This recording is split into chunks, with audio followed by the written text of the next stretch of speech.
Trigger warning. This content may contain offensive materials.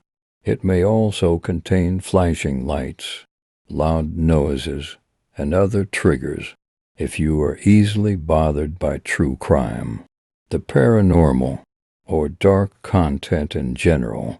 Please turn back now.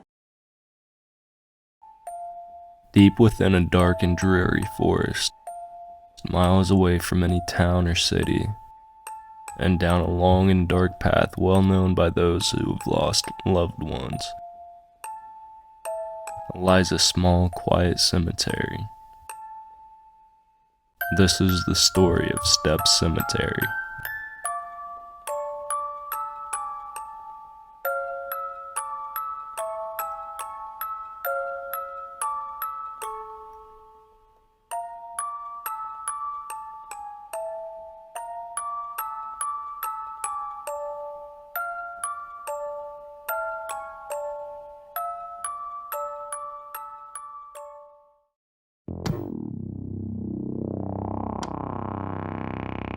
Hello ladies and gentlemen, and welcome to episode 4 of my newest series called Hauntings Explored. This week we will be talking about a well-known spot among the paranormal community in southern Indiana called Stepp Cemetery, also known as Black Lady's Grave.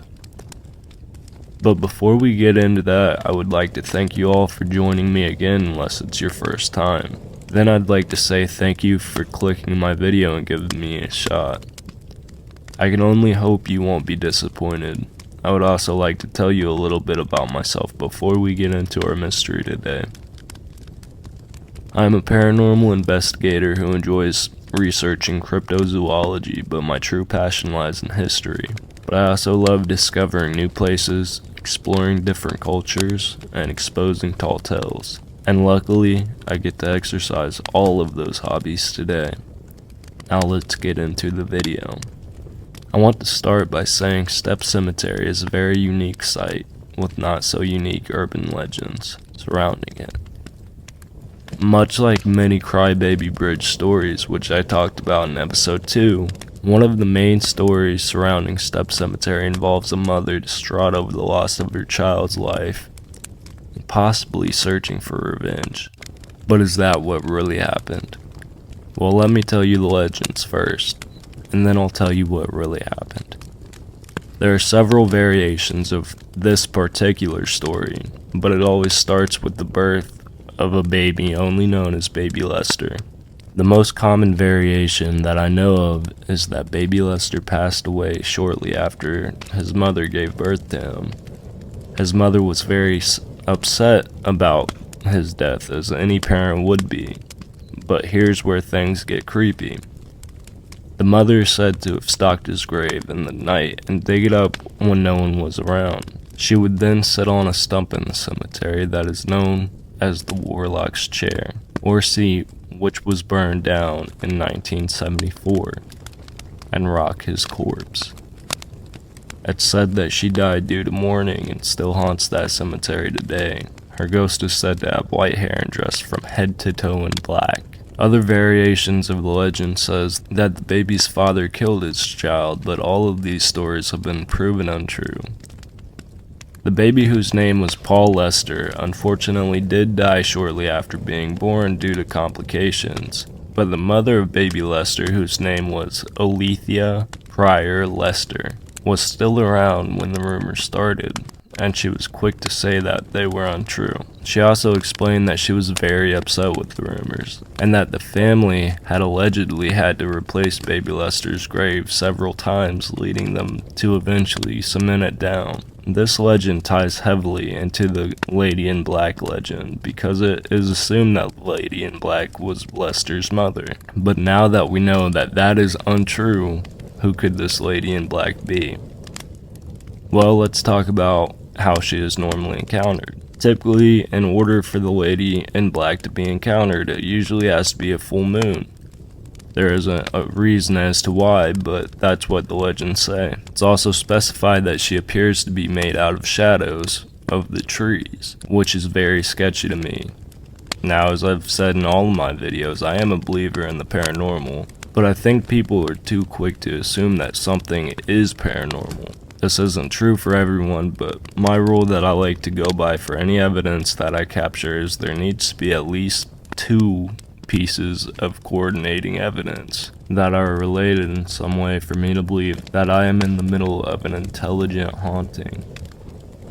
But in this case, I've never seen any evidence supporting the legend of the Lady in Black. I have captured an insane audio clip on my iPhone that sounded like a woman screaming.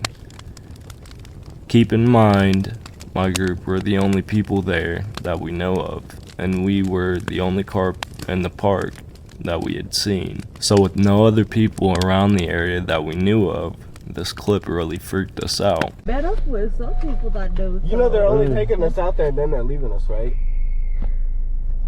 Nah, bitch, go! Go! Bitch, go! No, no, bro, wait. The fuck was that? I cannot explain this piece of evidence, but we do have bobcats in Indiana, so I suppose this could be a weird sounding bobcat scream.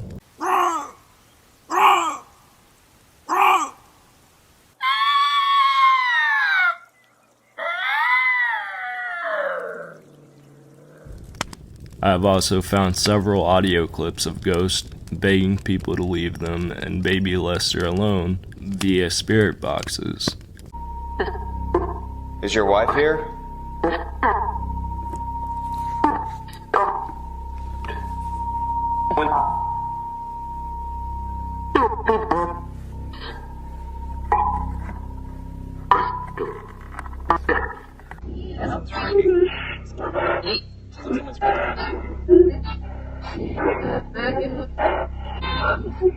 Can you say hello?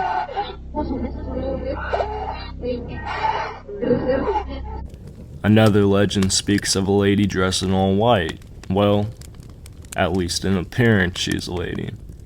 But it's said if she gets close, she is anything but a human. Some of the legends include a couple racing down the road by the cemetery and crashing, leading to a woman losing her head and a lady in black carrying it as a warning to people passing through. A woman insisting on a couple's death being kept quiet, which wasn't known until her death, and sitting on an old tombstone that was actually a tree as a ghost.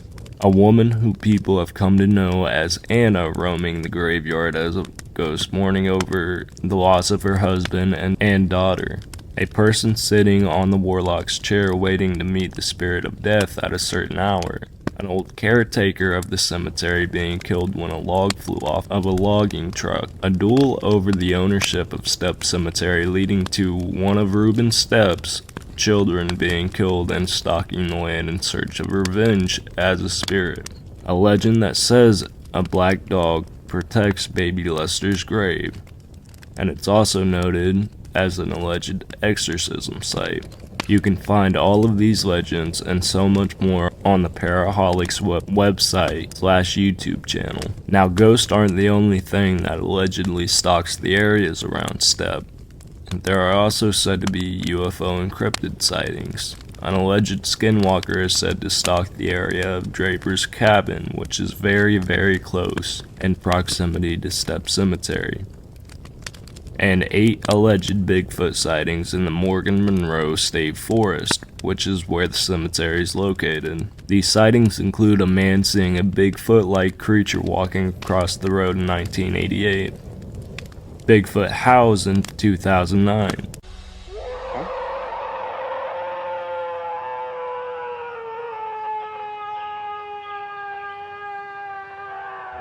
A possible encounter by a couple camping near Martinsville, and a 14-inch long footprint found in 2013.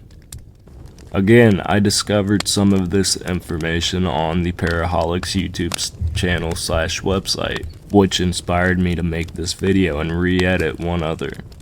So shout out to them for having great information. Obviously, I'm not sponsored by them. I'm sure that there are several other stories that you could find if you wanted to, and maybe you've heard of others.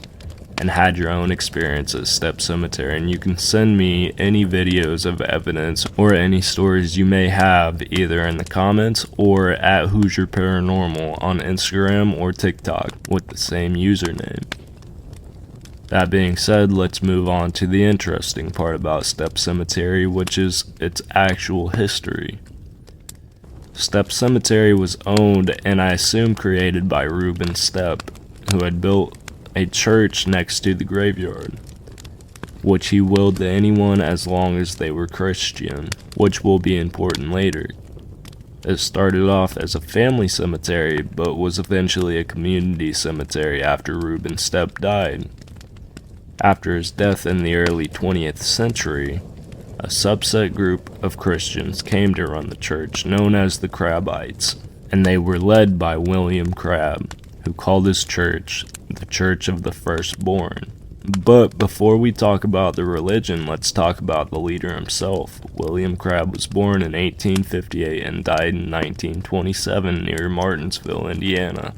He was said to be very uneducated, but he was known to be a very good speaker, at least he was thought to be, because his teachings and church service became very popular, especially when he did services in Stepp Cemetery. He would often speak from a stump, which I believe would have been what we know as the Warlock's Chair. Maybe this is even where the name came from. But some of his religious sect's most popular beliefs were that Jesus was born under an apple tree, the earth was a square instead of flat as we all know it is, and members of the church would also allegedly partake in snake handling, sexual orgies in Stepp Cemetery, praying in tongues, and sacrificing small animals then eating their corpses. But I can't personally find anything to back up these claims, so for all we know, this could all just be propaganda. But it is a fact that he at least had ceremonies at the cemetery until it was purchased by the state of Indiana in 1929, which would have been during the Great Depression. But their ceremonies is said to be what brought the evil energy into the area in Stepp, and is what is believed to be the origins of the spirits that stalk the lands today. Stepp Cemetery is unfortunately plagued by an evil disease called teenagers and has unfortunately been severely vandalized. But hopefully one day the residents of the cemetery can rest in peace and no longer be bothered by the evil hormonal creatures that harass them on many nights. You can find broken headstones, trash, melted wax on tombstones, and most recently burned toys on poor baby Lester's grave. Hopefully one day the vandals will regret what they've done, but sadly it comes with the territory of urban legends. But what do you think? Could the residents of Stepp Cemetery still walk the grounds? Could a Bigfoot or aliens have interest in the land? Could the Crabbites have caused all of these spirits to be stuck on the spiritual plane due to their rituals? Or could it all be bullshit? As always, I'll let you decide, but I would like to thank all of the creators I credited in this video, as well as Sherry Granado, Paraholics.com, RhondaBlogspot.com, and WBIW.com for the informational resources that I used in this video. If you want to see more of me, hit that like button, notification bell, and subscribe button to convince me to make more of these educational videos. Or you can follow me on Facebook, Instagram, or TikTok, all at Hoosier Paranormal. I appreciate all of your support, and remember, if you like to vandalize abandoned structures or old resting grounds for the dead, go fuck yourself. If you don't, have a great night, and I hope to see you in the next one.